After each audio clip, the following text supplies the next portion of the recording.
ඔයාට කාවරි වශී කරගන්න එකෙක් කෙනාගේ පස්සේ යන්න ඕනේ නැහැ. මෙන්න මේ දේවල් ටික දන්නවා නම් ඔයාට පුළුවන් ඕනම කෙනෙක්ගේ ආකර්ෂණය දිනා ගන්න. පළවෙනි එක ඔයා කාට හරි කතා කරනකොට එයාගේ නම කියලා කතා කරන්න. නම කියලා කතා කරද්දී ඔයාට එයාගේ සම්පූර්ණ අවධානය ලැබෙනවා වගේම එයාගේ හිතේ ධනාත්මක හැඟීමක් ඉතුරු වෙනවා.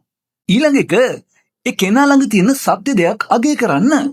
මේ වගේ දෙයක් අගය කරනකොට ඒ කෙනාගේ වටිනාකම වැඩි වෙලා දැනෙනවා වගේම එයා දන්නේම නැතුව ඔයාගේ පැත්තට ආකර්ෂණය වෙනවා. ඊළඟ එක හොඳ අයි කන්ටැක්ට් එකක් තියාගන්න ඕන.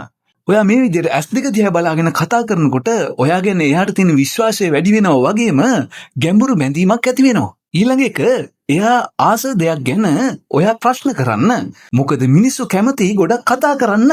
එතකොට ඕගොල්ලොත් එක කතා කරන වෙලාවේදී ඒගොල්ලොන්ට දැනෙන හැඟීම ඉතා පහසු සහ ධනාත්මක හැඟීමක් වෙනවා. ඒ නිසා ඔයා නොදැනුවත්වම එයා ඔයත් එක්ක කතා කරන්න ආසාව වැඩි වෙනවා. තවත් මේ වගේ වටිනා කරුණු දැනගන්න ඕන නම් මනෝවිද්‍යාරත්න සබ්ස්ක්‍රයිබ් කරන්න අමතක කරන්න එපා.